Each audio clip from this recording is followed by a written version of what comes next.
इकरा ma'am जब छोटी होती थी ना, पहले तो पापा आपने मेरे मैम क्यों कहा है, मार खा के नहीं आना, मार के आना है। वो जो देसी घी का पराठा था ना, वो मुझे बहुत याद है। अम्मी के पराठे गाना और एक बनाना, ये मेरा हॉबी है, और खाना। हेलो गाइस, 60 की हो गई हूँ अभी भी। पूछता था बचपन में, कहती थी पापा। मैं बचपन से बड़ी एक्सट्रीमिस्ट जज्बाती, मैंने घर छोड़ देना, मैंने खुद को मार लेना, मैंने ये कर लेना, मैंने वो करना। आप ही क्यों रो रही? मैं कहा अबे मैं जा रही हूँ, ये मेरे 300 ही मेरी प्रॉपर्टी है, ये मैं तुम्हें दे के जा रही हूँ। छुपके भी बहुत कुछ कर लेते हैं। हाँ, उनका कौन जिम्मेदार होता है? और छुपके वही करते हैं जिनके पेरेंट्स भी डर में होते हैं और वो बच्चे भी डर में। अस्सलाम वालेकुम, मैं हूं डॉक्टर फैसल और ये है मेरा यूट्यूब चैनल। तो आज मैं आपको अपने नए मेहमान के साथ मिलाऊंगा। आपको पता होगा कि वो कौन है कि नहीं पता? तो अब आ रही हैं डॉक्टर इकरा कंवल। तो ये हैं डॉक्टर इकरा कंवल जो कि मेरे शो में आज आई हैं। आपको पता है ये कहाँ से आई हैं? ये आई हैं माशाल्लाह दुबई से। तो आज ही दुबई से एंटर होते ही घर इन्होंने हमें सब लोगों को सरप्राइज़ दिया। तो आज मैं सरप्राइज़ के तौर पर मेरे प्रोग्राम में, मेरी वीडियो में आए, मेरे चैनल में आए और आकर बताएं ताकि मैं आप वहाँ पे क्या करके आई हूँ। अच्छा, वहाँ पे क्या करके जी। अच्छा, वहाँ पे मैं सबसे पहले तो आप सबको पता है कि काम के सिलसिले में गई थी और बहुत से लोग मुझसे पूछ भी रहे थे कि आपने काम दिखाया क्यों नहीं, जिस चीज़ का कौन सा काम दिखाना था? हाँ नहीं, लाइक जहाँ शूट था वो आपने दिखाया क्यों नहीं है? तो जैसे कि आपको पता है कि मैं वहाँ पे गई तो कुछ प्रोडक्शंस के साथ आपके कॉन्ट्रैक्ट होते हैं, आप उनका सेट नहीं शो कर सकते, आप उनके गेटअप्स नहीं दिखा सकते। जब मैं वो दिखा ही नहीं सकती थी, जब उनके साथ कॉन्ट्रैक्ट है कि आप ये नई चीज़ रिवील कर सकती, आप इवन स्टोरी भी पोस्ट नहीं करते, तो मैं ब्लॉग कैसे बनाती? तो इसीलिए मैं वहाँ से थक के आती थी और वापस आके आप लोगों के लिए ब्लॉग की एक्टिविटी ढूंढती थी कि अब हम कहाँ जाएं, क्या करें, कैसे करें। तो वो फिर मैंने कुछ एक्टिविटीज़ की जिसकी वजह से लोगों को लग रहा था कि ये लड़की तो कोई बहुत ही हॉलीडेज़ के लिए गई हुई है। गाइस, मैं हॉलीडेज़ के लिए नहीं गई हुई थी और बस काम के लिए गई थी, काम किया, कंटेंट जनरेट किया जो कि सोशल मीडिया पे सबके सामने है, एंड दैट्स इट। तो ये और बाकी बड़ा एक्सप्लोर करके आई हूँ, नए कल्चर को देख के आई हूँ। मल्टी कल्चर एक हब है दुबई, यूएई पूरी स्टेट ही, तो वहाँ से बहुत कुछ सीखने को मिला और बड़ा माइंड फ्रेश हुआ उस चीज़ से। मुझे याद अच्छी तरह कि जब इकरा मैम जब छोटी होती थी ना, तो ये पहले तो पापा आपने मेरे मैम क्यों कहा है? मैं तो नहीं मैम हूँ, I am not a ma'am. आपको मैंने मैम क्यों कहा? क्योंकि आप मेरे चैनल पे एज ए गेस्ट आई हुई। अच्छा, तो मैं आपको एक अलग से रिप्लाई, मैंने कहा इकरा। हाँ नहीं, यू कैन कॉल मी इकरा, या ओके, नॉट मैम। ओके। तो ये है डॉक्टर इकरा। तो ये आपको पता है कि फिर हमारी आपस में तो फ्रेंडली है ना माहौल, तो हम तो ऐसा कर सकते हैं ना। तो बात करने का, मैं वो जो बात कर रहा था, मैं कह रहा था कि जो बचपन में इसको देखता था ना कि ये प्लेन उड़ाना और ऐसा हवा में ऐसा छलांगे मार के अक्सर ज़ख्मी भी हो जाती थी, तो वो चीज़ें अब जाके आपने रियलिटी में देखी हैं दुबई में जाके और करके भी दिखा दी हैं। हाँ। तो लोगों को तो अच्छा लगा होगा, आपको कैसा लगा?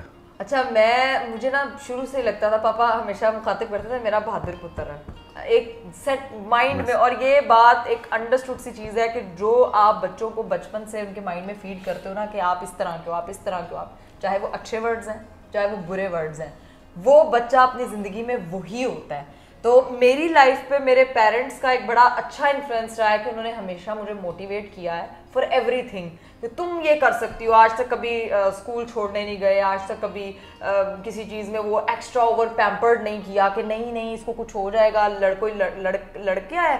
और यही कंप्लेन आती थी कि इकरा ना 4-5 लड़कों को मार के आई है गली में, या किसी की कंप्लेन आती थी और मैं छुपी होती थी। मतलब मैं इतनी वो हो गई थी कि मुझे ये घर में कहा गया था, बेटा मार खा के नहीं आना, मार के आना है, ताकि आपके अंदर ब्रेविटी आती है, आप जो है वो थोड़े से वो हो जाते हो, क्या बोलते हैं उसको, आप थोड़े से बहादुर हो जाते हो चीज़ों को लेके। ऐसे में स्कूल जाती थी, कोई टेंशन नहीं लेनी, सब सही हो जाएगा, झूले लेना, एडवेंचर करना। हालांकि बहुत ज़्यादा जगहों पे नहीं हम घूमते फिरते नहीं थे, स्कूल जाना, लेकिन एक्स्ट्रा करिकुलर एक्टिविटीज़ में पार्टिसिपेट करती थी। तो वहाँ से मुझे घर पे बहुत अच्छा माहौल मिला, घर वालों ने बहुत सपोर्ट किया कि तुम बहादुर हो, तुम बहादुर हो। तो मेरे दिमाग में बैठ गया कि मुझे किसी चीज़ से डर नहीं लगता, मुझे हाइट से डर नहीं लगता, मुझे पानी से डर नहीं लगता, मुझे कोई भी स्केरी चीज़ स्केयर नहीं कर सकती। हाँ, मुझे अल्लाह से डर लगता है, और यही चीज़ सिखाई थी। और ये मैंने शायद अपने जो स्काई डाइविंग वाला मेरा ब्लॉग था उसमें भी मैंने यही कहा था कि I don't have any fear, मुझे सिर्फ अल्लाह से डर लगता है और मुझे और किसी चीज़ से नहीं।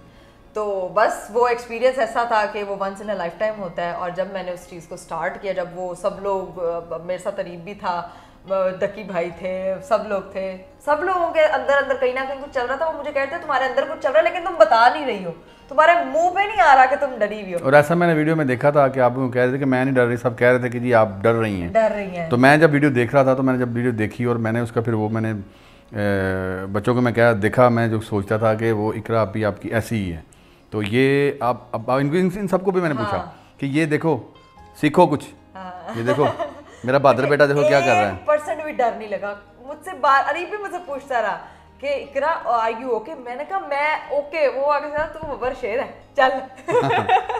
तो मतलब मुझे उस वक्त ये था कि मतलब मैं कर सकती हूँ जब मेरे पास सारी वो चीजें हैं, आपने बेल्ट शर्ट पहनी है, सिक्योरिटी प्रॉपर है, तो फिर क्या, चलो कूदते हैं देखते हैं क्या होता है। वो जो मेरा एक्सप्रेशन था ना वो कूदने का, वो मेरा एक्सप्रेशन था कि यार इतनी बड़ी जमीन, पानी, पहाड़, वो सब, वो मैं बड़ी, वो डर नहीं था।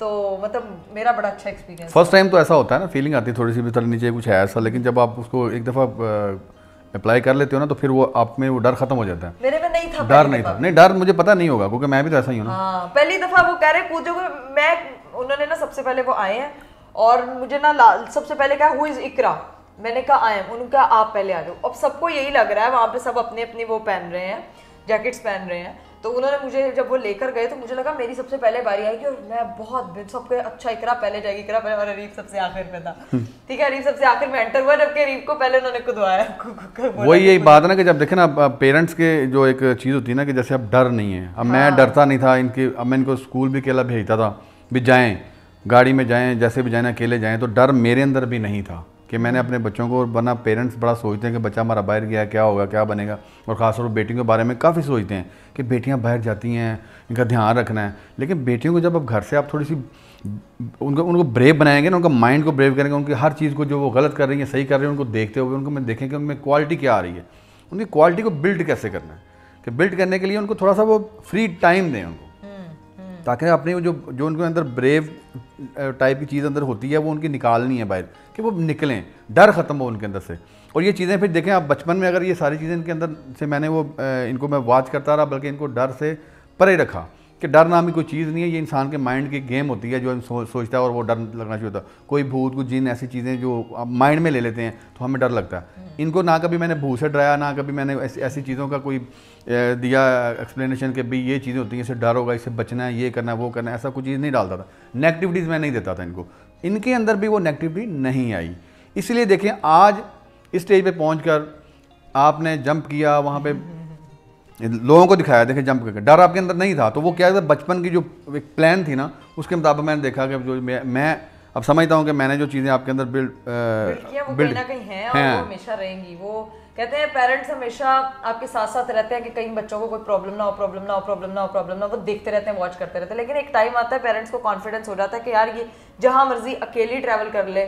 जब मम्मा से मेरी बात होती थी, मम्मा हाँ मुझे पता लग रहा है कि तुम अकेले सर्वाइव कर सकती हो, क्योंकि ये एक बहुत बड़ा टास्क होता है स्पेशली फॉर अ गर्ल कि वो अपनी लाइफ को खुद से मैनेज करके अपने पैरों पे अगर बच्चा कोई खड़ा हो सकता है तो वो उसकी अच्छी चीज़ है। वरना मोस्ट ऑफ द पेरेंट्स क्या कहते हैं, हथों निकल गया, गायब हो गया, चला गया, वो ना एक्सप्लोर नहीं करने देते बच्चों को। मेरे पेरेंट्स की सबसे अच्छी क्वालिटी यही है। अब देखिए मैं हूँ एक 5 बच्चों का बाप भी हूँ, तो मुझे अपने बच्चों को बाहर बचपन में ट्रेन करने के लिए अपने अंदर से डर ख़त्म करना पड़ा। ख़त्म नहीं, डर तो मेरे अंदर है ही नहीं था, तो मैं डरता नहीं था। बच्चों को भेजा, मैंने सारा किया, भी बाहर निकलो, देखो, दुनिया से मिलो, और अकेले जो कर सकते हो वो करो। ना कभी अंधेरे का इनको खौफ दिलाया कि अंधेरा हो जाएगा और अंधेरे में आप डर जाएंगे, वो अंधेरा है, लाइट चलेगी, क्या करना है, घर में मैं नहीं हूँ तो घर में कोई लाइट वगैरह का इशू बन गया या कोई और इशू आ गया, कोई इस तरह का इशू बन गया, जैसे कोई इंसिडेंट हो जाता है, तो बच्चे बिल्कुल डरना नहीं है, शार्प होकर अपने उस सिस्टम को जो सेट कर रहे हैं। अब बच्चों को जो बिल्ड करना ये हमारी जिम्मेदारी है। पेरेंट्स में ये चीज़ें होनी चाहिए कि वो बच्चों को ऐसा ट्रीट करें कि वो बहादुर बने। एक दफ़ा उनको ना अगर आपने उड़ना सिखाया तो एक दफ़ा हाथ खोल के उनको उड़ने दें भी, और दूसरी जो ताकि उनको अपनी परवाज़ का पता चल सके। और नेगेटिविटी जो है ना वो नहीं लेनी। नेगेटिविटी क्या होती है कि पता नहीं क्या होगा, बाहर जाएगी तो पता नहीं क्या, कि मेरे बच्चे में पता नहीं ये ऐसा है वैसा है, बेतवार जैसे हम क्या कहते हैं, जैसे कोई उस पर ट्रस्ट ना करना, तो ये चीज़ें नेगेटिविटी में आती हैं, वो मेरे अंदर नहीं है। और ना ही मैं इम्पोज कर लें कि लोग कहेंगे कि ये है वो है, सबसे बड़ा रोग क्या कहेंगे लोग, इस तरह की चीज़ें जो है ना, हाँ, इनसे निकलें और ये चीज़ें नहीं होनी चाहिए। अब आपसे एक सवाल मैं करता हूँ आपके बचपन का, खाने में आपको क्या अच्छा लगता था? मुझे खाने में मीठा बहुत ज़्यादा पसंद था। मैं हलवे के लिए अपनी अम्मी से बहुत लड़ती हूँ। लेकिन दुबई जाके तो आपने मीठा कोई भी नहीं खाया, सारे बर्गर ही खाते रहो। दुबई जाके मीठा, दुबई पे मुझे अपनी अम्मी के हाथ का पराठा बहुत मैंने मिस किया। मैं नाश्ते में पराठे के बगैर कोई और नाश्ता नहीं करती, मुझे नहीं पसंद। वो जो देसी घी का पराठा था ना, वो मुझे बहुत याद है। मुझे 10 दिन ऐसे लगे जैसे हाय अल्लाह नाश्ता नहीं है। खाने की बहुत शौकीन हूँ, देसी फैमिली है, शुरू से देसी घी खाया, पराठे शराठे खाए, तो वो चीज़ मिस की। लेकिन बचपन में मीठा बहुत खाती थी, चॉकलेट्स, मिचल्स, और मुझे लगता था कि मैं बड़े होकर डॉक्टर बनूंगी, और डॉक्टर बन के मैं अपने पास इतनी सारी मिचल्स कैंडी, वो एक होती थी तब, आप लोगों को याद जो 50-50 का दौर होता था ना, तो वो मिचल्स कैंडी मैं तब रखूंगी और तब मुझे कोई नहीं रोकेगा। बचपन में रोकते थे ना कि दांत खराब हो जाएंगे, अब समझ आता है कि यार वो। और जब आप कॉलेज में या यूनिवर्सिटी में जब आप गई हैं, तो आपका कोई एक्सपीरियंस ऐसा जब आपको जाने में दिक्कत हुई हो, और या आपको अपना कोई ऐसा वाक़या जो आपके जहन में हो कि भाई मैं अकेली हूँ और मेरा क्या बनेगा, ऐसा कुछ? मेरे साथ एक बार हुआ था, मैंने ज़िंदगी में एक चीज़, कॉलेज में गई थी, बहुत तेज़ बारिश हो रही थी, और मुझे हमेशा से नर्सरी से लेके मेरे सेकेंड ईयर तक, कॉलेज तक, मुझे रेगुलर स्टूडेंट का अवार्ड मिला, हमेशा मिलता था। क्योंकि मैंने, अगर 300 दिन स्कूल है तो मैं 300 दिन स्कूल होती थी, मैं छुट्टी नहीं करती थी, और मैं सबसे आगे बैठती थी। तो वो जो कॉलेज के टाइम पे वो मेरा रिकॉर्ड था, मुझे था बारिश हो रही है, आंधी आ जाए, तूफान आ जाए, मैंने छुट्टी नहीं करनी। तो मैंने क्या किया कि मैं फुल बारिश में अपने घर से, अब क्योंकि कोई छोड़ने नहीं जाता था, अकेले जाती थी, और वैन वगैरह का भी ऐसे सीन ज़्यादा दूर नहीं था, इसीलिए पैदल निकल जाती थी। तो वो जब मैं गई हूँ तो वो इतना सारा इतना पानी जमा था, मैंने कहा फिर भी आई कैन डू दिस, वो दिमाग में ना कि मैं कर सकती हूँ, मुझे कौन रोक सकता, बारिश क्या चीज़ है। अब जब मैं बारिश में गई हूँ और वहाँ जाके देखा तो कॉलेज बिल्कुल खाली, एक बच्ची भी नहीं आई हुई थी कॉलेज में। तब मेरे रोने छूटे कि यार यहाँ पे तो कोई भी नहीं है, सिर्फ एक पियन अंकल है, और मुझे कह रहे हैं बेटा आप किधर। मैंने कहा मैं तो स्कूल आई, मैं तो कॉलेज आई हूँ। तो तब मैंने अपनी डायरी पे आके लिखा, जिंदगी में बारिश में कभी स्कूल नहीं जाना, और मैं घबरा गई थी क्योंकि कोई था नहीं।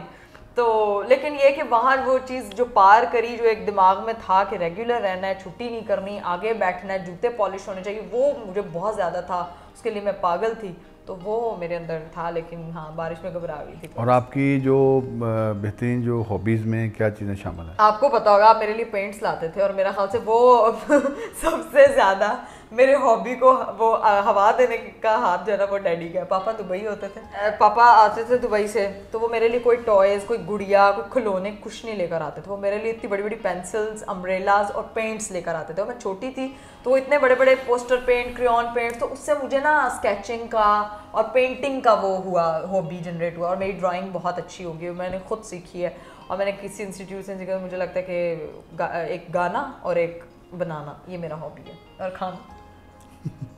अच्छा, मुझे ये बताएं कि आपकी हॉबीज़ तो वो हो गई, दूसरा ये कि इसके अलावा अगर आप सोशल मीडिया पे जैसे अब आ गए, लोग ऑडियंस आपसे मिलते हैं, फैंस आपकी रिस्पेक्ट करते हैं, सबकी करते हैं, सोशल मीडिया पे अगर आप ना होती तो फिर आप क्या कर रही होती? अगर मैं सोशल मीडिया पे ना होती तो आई एम डॉक्टर इकरा कंवल, तो मैं डॉक्टर होती, मरीजों को इलाज कर रही थी, मरीजों को ठीक कर रही हॉस्पिटल में अच्छी जॉब कर रही होती। मेरा प्लान यही था कि मैं अपनी जो है वो क्लिनिक बनाऊं, प्राइवेट क्लिनिक बनाऊं, क्योंकि मेरा जॉब का माइंड ही नहीं था।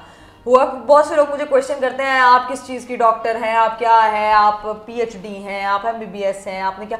भाई मैंने 5 साल मेडिकल किया है from the university of Lahore. जो लोग मेरे इंस्टीट्यूट को नहीं जानते वो मैं बता दूं, मेरी स्पेशलाइजेशन है पैथोलॉजी डिपार्टमेंट में, आई एम ए पैथोलॉजिस्ट, और उसके वजह से जो है ना वो मैं एक डॉक्टर हूँ, ठीक है, और जनरल फिजिशियन हूँ। लेकिन उस चीज़ को मैंने इंटर्नशिप की, मैंने प्रैक्टिस नहीं किया, मैंने कभी कैमरा पे नहीं दिखाया, लेकिन ऑन एंड ऑफ जो है वो चीज़ मेरे लाइफ के साथ कनेक्टेड है। आपको अगर मैं अपनी बुक शेल्फ दिखाऊं तो उसमें I can show you my all जिसमें मेरी एनाटमी की, हेमेटोलॉजी की, पैथोलॉजी की, हिस्टोपैथोलॉजी की बुक्स पढ़ी हुई हैं, जो कि अक्सर मैं पढ़ती भी हूँ, ठीक है। तो उसको मेरा कंटिन्यू ना करने की वजह यही है कि सोशल मीडिया पे आ गई थी मैं, और उस पर टाइम बहुत ज़्यादा मैं दे रही थी, जिसकी वजह से मुझे लग रहा था कि वो चीज़ मैं फोर्सफुली कर रही हूँ। तो ऑब्वियसली मैंने गवर्नमेंट इंस्टीट्यूट से तो किया नहीं था कि मुझे हो के यार मेरी सीट, तो अब्बा जी ने पैसे लगाए थे और डॉक्टर बना दिया था। तो बस वो उस चीज़ को मेरे नाम के साथ डॉक्टर लगे, उनका शौक था, वो मैंने पूरा कर दिया। ये मेरा शौक था, ये मैंने पूरा कर लिया। अच्छा, तो अगर आपको मुझे ये बताएं कि आपको जो अगर आप जैसे आप सोशल मीडिया पे हैं, तो जब आपकी एज हो जाएगी, अब कोई 60 से अबव चली जाएगी, तो फिर ये कैसे करेंगे? तब भी vlogging Iqra Kanwal the best vlogger सिटोलॉजी। हेलो गाइस, 60 की हो गई हूँ अभी भी। लेकिन वो मैं बात मैं करता हूँ कि आपको टेक्नोलॉजी के साथ जुड़े रहना चाहिए।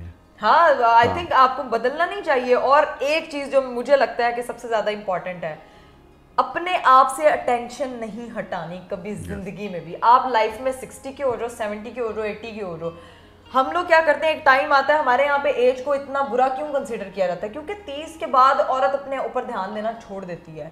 वो फोकस करती है मेरे बच्चे मेरा सब कुछ है, मैं मर गई रुल गई, पर नहीं भाई, उनको उनकी लाइफ दो, उनको खत्म करो। You should focus on yourself still. तब आप 60 में भी जाके टेक्नोलॉजी, जैसे हमारे पेरेंट्स हैं वो अभी तक टेक्नोलॉजी से, मेरी माँ को ये फिक्र नहीं होती मेरे बच्चे क्या करेंगे, मेरी माँ को ये फिक्र होती है मैंने स्मार्ट रहना है, मेरी हेल्थ अच्छी होनी चाहिए, मेरी वॉक अच्छी होनी चाहिए, मेरा वेट नहीं बढ़े, मेरी हेल्थ सही है। तो ये चीज़ हमें अपने पेरेंट्स से इनहेरिटेड मिली है कि आपको अपने ऊपर से ध्यान नहीं हटाना चाहिए। जब हम हटाते हैं तो हम अपना, और वैसे भी हमारे जो पाकिस्तान का सिस्टम है यहाँ, जैसे हमारा ये माहौल है, उसमें लोग जो है ना अपने आप को जब 40 पे पहुंचते हैं तो कंसीडर कर लेते हैं कि हम बूढ़े हो गए हैं। और इंग्लैंड में या यूरोप में आप देखेंगे कि लोग जो है ना 40 के बाद कहते हैं हम अभी यंग हुए हैं, जवान हुए हैं अभी, और अभी हमने, हाँ, लोग हिम्मत हार जाते हैं, छोड़ देते हैं भाई हमारी एज नहीं रही, अब हमने क्या करना है। ऐसा नहीं करना, हिम्मत अपनी नहीं छोड़नी। देखें आप KFC का जो ऑनर था ना, जो करना, उन्होंने वो 63 ईयर के एज में जाके उन्होंने KFC की बुनियाद रखी, और आज देखें KFC कहाँ पे है, क्योंकि वो उन्होंने ये नहीं सोचा था कि मेरी एज 63 हो गई है। हमारे पाकिस्तान में क्या होता है कि जब 50 पे पहुँचते हैं तो कहते हैं बस भाई बच्चे भी आओ और अपना बच्चों से एक्सपेक्ट करना शुरू, उनके ऊपर डाल देते हैं और खुद वेले हो जाते हैं। ये काम करते हो खुद अपने आप को, अपनी ग्रेड को नीचे करते हैं, नेगेटिविटी ले लेते हैं और फिर वो नीचे जाना उन्होंने। वो यूनिवर्स भी कहता है भी ठीक है आप जो है ना फिर आप ओके हैं। यूनिवर्स को जिस तरह का मैसेज दोगे उस तरह का आपके साथ ट्रीट करेगा। यूनिवर्स को तो आप जानते हैं सारे लोग कि यूनिवर्स क्या चीज़ है, जैसा आप उसके साथ बारे में सोचोगे, जो उसको मैसेज दोगे वो वैसा ही आपके साथ करेगा। अब आगे मैं बात कर रहा हूँ, आप मुझे ये बताएं कि आपको अपने पेरेंट्स में, मामा में, पापा में अच्छे कौन लगते हैं? ये तो बचपन में मुझसे कोई सवाल पूछता था, बचपन में पूछता, मैं कहती थी पापा। अच्छा। कहता याद आता था, वो पूछता था। थोड़े से बड़े हुए जब पापा से डांट पड़ती थी अच्छा कौन लगता है, मामा। लेकिन अब इस एज में, आप इस एज ग्रुप में होते तो आप कहते हो कि आप किसी के बगैर भी कंप्लीट नहीं हो। आपकी अम्मी भी आपके लिए बहुत जरूरी है, आपके अब्बू भी बहुत जरूरी है। और वैसे जो बेटियां होती हैं ना अपने जो अब्बू से ज्यादा क्लोज होती हैं। लेकिन मेरी अम्मी मुझे ज्यादा याद आई है इस ट्रिप में, क्योंकि अम्मी के पराठे याद आए होंगे तो अम्मी के पराठे, अम्मी के पराठे, अम्मी के ऑमलेट। मेरे रोज Iqra I love you, I miss you. मैं ना नुकरों में जा के रो रही होती थी कि मतलब मैं बता नहीं रही होती थी घर पे, लेकिन मैं अपनी फैमिली को बहुत याद करती हूँ। मुझे लगता है कि यहाँ रहते हुए आपको लगता है एक बहन से लड़ाई होगी, अम्मी ने ये कह दिया वो कह दिया, लेकिन जब आप दूर जाते हो then you come to know that कि यार अच्छा इस बिग बॉस और इस बुलबुले हाउस के बगैर तो वी आर वेरी और देखें जब मैं बातें कर रहा हूँ, मैं क्वेश्चनिंग कर रहा हूँ एक तरह से, तो बात यह है कि आपने मेरे कमेंट बॉक्स में बताना है, पूछना कि अभी ये सवालों का सिलसिला ख़त्म नहीं हुआ, ये और फिर दोबारा आएंगी इस चैनल में, दोबारा फिर इनसे कुछ क्वेश्चन। आप लोग कमेंट बॉक्स में कुछ एडवाइस सवाल का, हाँ, सवाल बताएं भी क्या पूछा जाए इनसे, ठीक है। सेकंड, अब दूसरा इसे आपसे पूछा जाता है कि आपको बहनों में से सबसे अच्छी कौन लगती है? राबिया, विदाउट एनी डाउट, क्योंकि हमेशा से मैं कहती हूं। और दूसरी बहन अच्छी क्यों नहीं लगती? नहीं, राबिया के साथ मेरा बॉन्ड इसीलिए मुझे अच्छा है क्योंकि राबिया जब छोटी थी ना तो राबिया से मैं बचपन में बड़ा प्यार करती थी। और मैं एक वाकया सुनाती हूँ, मेरी मम्मा से किसी बात पे बहस होगी, मैंने 300 रुपये जोड़ के ना रखे हुए थे एक छोटे से पाउच में। तो मम्मा मुझे कहती है, मैं कहा मैं बचपन से बड़ी एक्सट्रीम जज्बाती, मैंने घर छोड़ देना, मैंने खुद को मार लेना, मैंने ये कर लेना, मैंने वो करना, इतनी जज्बाती तरीन लड़की होती ना मैं वो थी। तो मैंने कहा मम्मा मैं तो पता नहीं शायद अब मरने लगी हूँ क्योंकि आपने मुझे डांट दी है। तो ये मेरी थी, मैंने राबिया को बुलाया, मैं कहा राबिया आप ही क्यों रो रही, इतनी सी होती थी, आप ही क्यों, साथ मेरे आंसू साफ कर रही है, आप ही क्यों रो रही है। मैं कहा राबिया मैं जा रही हूँ, ये मेरे 300 ही मेरी प्रॉपर्टी है, ये मैं तुम्हें दे के जा रही ये मैं तुम्हें दे के जा रही। तो राबिया आप ही ऐसे ना को, मैंने नहीं लेने ये, आप मेरे पास रहो। तो राबिया बचपन से मेरे साथ ना बहुत अटैच थी। मैं स्कूल जाती थी तो मुझे कहती थी मेरे लिए चीज़ी लेके आना, तो मैं शायद सबसे बड़ी थी, उसके साथ मेरा बॉन्ड बड़ा था। जैनब भी छोटी थी लेकिन जैनब ना बड़ा वो पापा से ज़्यादा क्लोज थी, हमसे ज़्यादा बहुत आती नहीं थी, गुस्सा चढ़ाती थी, लेकिन राबिया के साथ इसीलिए वो बेबी सिस्टर लगती है। हिरा फातिमा बहुत इंपॉर्टेंट है, मुझे लगता है कि उनके ओपिनियन के बगैर मैं कुछ भी नहीं करती या वो मेरे ओपिनियन के बगैर कुछ नहीं करती हैं। तो राबिया बेबी सिस्टर में आ जाती है, वो आ जाती हैं कि वो जैसे एक रेड़ा सा होता है ना, उसके 4 पहिए होते हैं या 2 पहिए होते हैं बाइक के, तो वो 2 पहिए हैं हिरा और फातिमा, लाइक डिसीजन मेकिंग। और एक क्वेश्चन आपसे और करूँगा कि आप यहाँ तक माशाल्लाह पहुँची, अभी तो स्टार्टिंग में ही हैं, कोई आपने स्टेप लिए हैं, हाँ जी, तो वो मतलब कि भी आप स्टार्टिंग में, आपको सबसे ज़्यादा सपोर्ट किसने किया है? Of course my dad. मैं कहूँगी उनकी आपकी माएँ सपोर्ट करती हैं, हर किसी की माँ सपोर्ट करती है, लेकिन जो बाप की पावर होती है ना, वो पावर आपको बहुत आगे तक लेके जाती है, क्योंकि पूरी दुनिया में माएँ घर बैठ के अपने बच्चों को सपोर्ट कर रही हैं, लेकिन माएँ भी कुछ नहीं कर सकती जब तक उनके हस्बैंड उनके बच्चों को सपोर्ट नहीं कर रहे। तो which is very important for every girls career, even लड़के के करियर के लिए, लड़कियों के शादी ब्याह के मामला होते हैं उसके लिए भी घर का जो मर्द आपको सपोर्ट कर रहा होता है ना, वो बहुत इंपॉर्टेंट होता है। और मुझे लगता है मैं जहाँ पर भी आज हूँ ना, it's just because of my dad, क्योंकि शायद मैं अपने आप को इस्टेब्लिश ना कर पाती, कॉन्फिडेंट ना हो पाती, ट्रैवल ना कर पाती और अपनी लाइफ के डिसीजंस ना ले पाती अगर उनकी सपोर्ट ना होती। और एक सवाल आपसे और मैं पूछना चाहूँगा कि आप मुझे ये बताएं कि आप अपने जैसे घर में अभी घर में हैं, बहनों के साथ हैं, आगे जाके आपकी शादी हो जाएगी, तो फिर आप इस घर को कैसा फील करेंगे? ये मेरा ही रहेगा ये मेरा है ये जो मेरा है वो तो मेरा है वो भी मेरा हो जाएगा तो मेरे पास तो डबल हो जाएगा ना। अब देखें, मैंने लोगों ने बहुत सारे अपना कमेंट्स दिए कि इकरा को जो है ना अरीब के साथ भेज दिया उधर दुबई में अकेली को। हाँ, अभी तो इनका निकाह नहीं हुआ, ये नहीं हुआ। अब मेरा कॉन्फिडेंस देखें कि मैं एक वालिद हूँ, तो मुझे कॉन्फिडेंस था, तो मैंने खुद इनको सारा कुछ करके दिया है। इनको मैंने भेजने वाला भी मैं ही हूँ। ये तो एक प्लान नहीं कर रहे थे, प्लान सारा मैंने किया कि जाएँ। तो मैंने जब इनको दोनों को भेजा है तो मुझे बेहतर पता था, मैं उस बच्चे को जानता हूँ, अरीब को जानता हूँ अच्छी तरह, मैं परखा हुआ है, मैं कोई ऐसे नहीं भेजा और मुझे कोई खौफ नहीं, क्योंकि मैं नेगेटिव सोचता नहीं हूँ। तो अल्हम्दुलिल्लाह इनका जो सफ़र अभी जो रहा है बेस्ट रहा है, बेहतरीन रहा है, दोनों की बॉन्डिंग बहुत अच्छी रही है। और ये खुशी होती है कि जब निकाह के से पहले जो चीज़ें होती हैं वो इंसान को कुछ चीज़ें अकेले रह के सीखनी पड़ती हैं, देखनी पड़ती हैं। दोनों ने एक दूसरे को देखा, आपने वहाँ पे उसके साथ अकेले रहे या जैसे आप रहे हैं वहाँ पे, तो हम लोग वहाँ पे, अच्छा लोगों को ये लग रहा था हम साथ रहे हैं, हम लोग जो थे, मैं अरूब के साथ होती थी, अरीब डकी भाई के साथ होते थे। हम लोग जब घूमने काम से फ्री होते थे, हम घूमने निकलते थे, उस दौरान आपको अपना पार्टनर जानने का बहुत मौका मिलता है। तो मैंने वहाँ पे अरीब को बहुत एक्सप्लोर किया, जब हम कहीं ट्रिप कर रहे हैं, कि how he is taking care of me, how I taking care of him, वो मेरी किस चीज़ का ख्याल रख रहा है, क्या उसको मेरा अगर मूड नहीं ठीक है तो क्या उसको फ़र्क पड़ा। यही चीज़ें होती हैं तो मेरा ख्याल से कि आपको थोड़ी सी वो मैंने इनको मतलब कि आपको मैंने मौका फराहम किया कि देखो ज़रा, आप अकेले रह के भी देखो ज़रा जाके क्या आपके साथ वो चीज़ें बनती हैं। आप चीज़ें वो नहीं एक्सप्लोर करते और बहुत सी चीज़ें आपको नई चीज़ें मिलेंगी, शादी के बाद और चीज़ें चेंज मिलेंगी। और मुख्तलिफ ज़ावियों में लोग देखें ना, ओपनली मैंने इसको भेजा है और आप गई हैं, तो वो ओपनली ये चीज़ होती है कि जब कुछ लोग ओपनली भेजते हैं और अपना कॉन्फिडेंस होता है, बच्चों पे कॉन्फिडेंस होता है, अपना डर नहीं होता।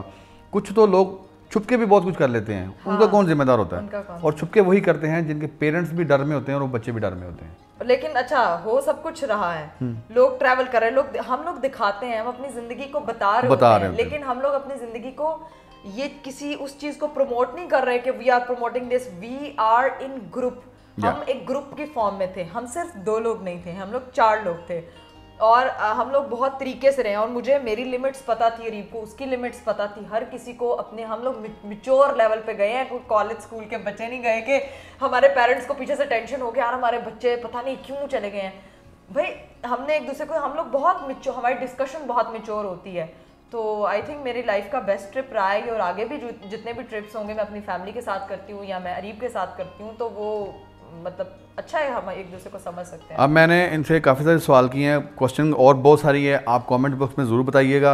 नेक्स्ट फिर इंशाल्लाह किसी टाइम पे लेके आऊँगा। अब नया चेहरा, हर टाइम हर दौर में नया चेहरा आएगा। राबिया आ जाएगी, फिर जैनब को भी लेके आएंगे, चेहरे आएंगे लेकिन डिफरेंट सवालों के साथ। सवाल वो होंगे जो आप कमेंट में बताएंगे। जी आप बताएंगे, मैं आपके कमेंट्स पढ़ता हूँ, देखूंगा, उसके बाद इनसे क्वेश्चनिंग करूँगा और फिर दोबारा भी आएंगे, ठीक है ना। इनके और भी कुछ रूप हैं जिनके रूप में मैं लेके आऊँगा। एक डिग्री तो इन्होंने आपको बता दी है कि ये डॉक्टर हैं और ये डॉक्टर की डिग्री उन्होंने बताई है, एक और भी की हुई है लेकिन वो अभी हिडन है।